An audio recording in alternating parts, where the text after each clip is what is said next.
Hey guys, welcome back to Reserved Investments on YouTube. Today we are going to talk about the appearance of two factory sealed Atari 2600 games on the most recent season, I think it's season 18 of Pawn Stars.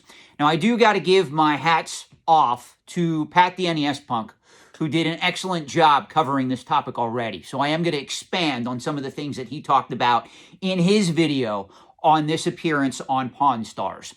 So a particular seller brought in two factory sealed copies of both Frogger, which was released by Parker Brothers back in 1982 for the Atari 2600, and Raiders of the Lost Ark, which is also released by Atari Incorporated back in 1982 for the Atari 2600. And both games were factory sealed. And he was looking to, I'm going to just state this, cash in on the massive speculative bubble for vintage video games right now. And he thought that he would be able to sell these games for a premium on Pawn Stars. Now, I am going to link the direct YouTube video from that Pawn Stars appearance in this video's description. So if you guys want to check that out, just click on the video description. There'll be a link. You can watch the video in depth. It's only like 5 or 6 minutes long, if I remember correctly. So the seller wants to sell these particular games, and he's asking for $1,200 for the Frogger, and he's asking $400 for the Raiders of the Lost Ark game. Now, both these games, again, are factory sealed, and they were released back in 1982 for the Atari 2600. Now, Pawn Stars did at least call up Wada Games again, and Dennis, I believe it was, made an appearance on the show, and he appraised the games a lot less than what the seller was asking. And one thing that I really liked about this video, guys, is towards the end, the last 60 seconds of this video is very important for any of yous out there looking to park money in these games for the long term. I think it was Corey, who is son of the Pawn Stars. He's son of the owner, Rick Harrison. And he even says at the end there that he considers this to be a bubble. Now, this is what I have been telling you guys since I started this channel, literally, a year and a half ago? I've been screaming at the top of my lungs that a lot of these markets are extremely speculative. You guys are getting pulled into the hype, not understanding that people like me, people even above me in the antiques and collectibles trade, are manipulating the hell out of these markets. 10, 20, 30 years from now, very few people are going to care about Nintendo. Very few people are going to care about Atari games. As a matter of fact, if it wouldn't have been for the advent of video game grading and Wada coming in and basically pioneering, along with, quote unquote, manipulating the market a little bit to get it started, most people wouldn't be caring about Atari video games. So a question that I get asked, and I'm going to reveal one of my sources in this video, by the way, guys. Question that I get asked is, Sean, how did you know about all these Atari games that were out there? What sources do you have? What companies have you worked with throughout the years that led you to determine that all these factory sealed Atari 2600 games and television games, ColecoVision games are still out there, either gobbled up by wholesalers or resellers or even in collectors' inventories? Well, I'm going to tell you something. If you go on Google, you pull up Google, and you type in best electronics Atari, you're going to come to one of my favorite wholesalers of this stuff. You're going to come to Atari Best Electronics. Now, the website isn't the greatest, guys. The website is really done in HTML, meaning it's a very old website. But believe it or not, if you click around that website, you're going to come across a lot of these factory sealed games that are now listed as sold out or out of stock, and some they still have available. Well, how did I know that these games were out there?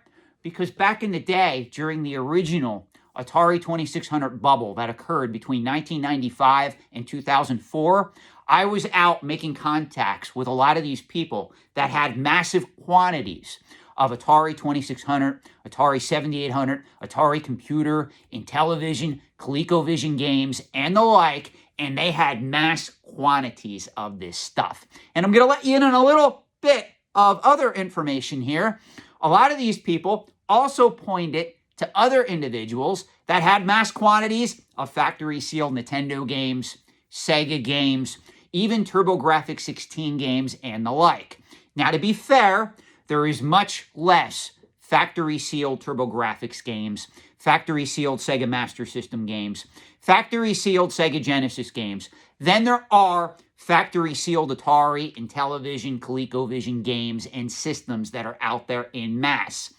Nintendo, there is a lot of factory sealed Nintendo stuff, but I will tell you it's a lot less than what's known for the Atari 2600, the Atari computers, the Atari 7800, even the Atari Lynx and Jaguar. Believe it or not, there's a ton of factory sealed Atari Jaguar, Atari Lynx stuff out there that you could buy firsthand at present time. You don't even have to go on eBay. Again, here's one site that you can go to. Just Google Best Electronics Atari. Google all three of those search words, and the first listing that should come up is this web page that I am on. I knew about this company for years. I kept it a secret. This is where a lot of the people that were getting factory sealed copies of Spider-Man, of Frogger, of some of the Star Wars games that were graded by Wada and sold for incredible sums. If you remember, I did a video on Spider-Man for the Atari 2600, 9.8. The first edition of that game, when it first premiered on Heritage Auctions, it went for close to $9,000. And I told you all, it's a bubble. It's not going to last. How did I know it was not going to last? Because I'm one of the primary players in this market, guys. I know all these contacts where to get this stuff. And I'm telling you right now, there's a lot of Nintendo games out there that a lot of you guys think are quote-unquote rare that are nothing but rare. I've said this before. I would not be paying $6,000, $7,000 for a 9.4 copy of Winter Games or Star Voyager by Acclaim, or any of these other games that you think are esoteric. Now, it's true, when you get to the black box games, when you get to some of the first print Zelda games, Mike Tyson's Punch-Out, yes, they are truly scarce. But that doesn't mean that people are going to pay more for them 5, 10, 15, 20 years from now than what they are right now when this whole market is in a speculative bubble, as it is. So I just want to give you my thoughts on this. And I've been telling you guys for over a year now to be very careful in this market. There's going to be other surprises that I am going to do on this channel over the next couple of months, over the next couple of years, that are going to lead you to understand just how speculative this market is. For instance, I've been making a lot of money in factory sealed Nintendo 64 games right now. I've hinted at this before. I also have a lot of factory sealed Nintendo GameCube games that I've been selling into the market with. You must understand, guys, a lot of this stuff is not as rare as you think. It was a mass-produced, top-selling toy of its time. Whether we look at Atari, whether we look at Nintendo. Now, that doesn't mean there aren't collectibles in these categories that are truly scarce.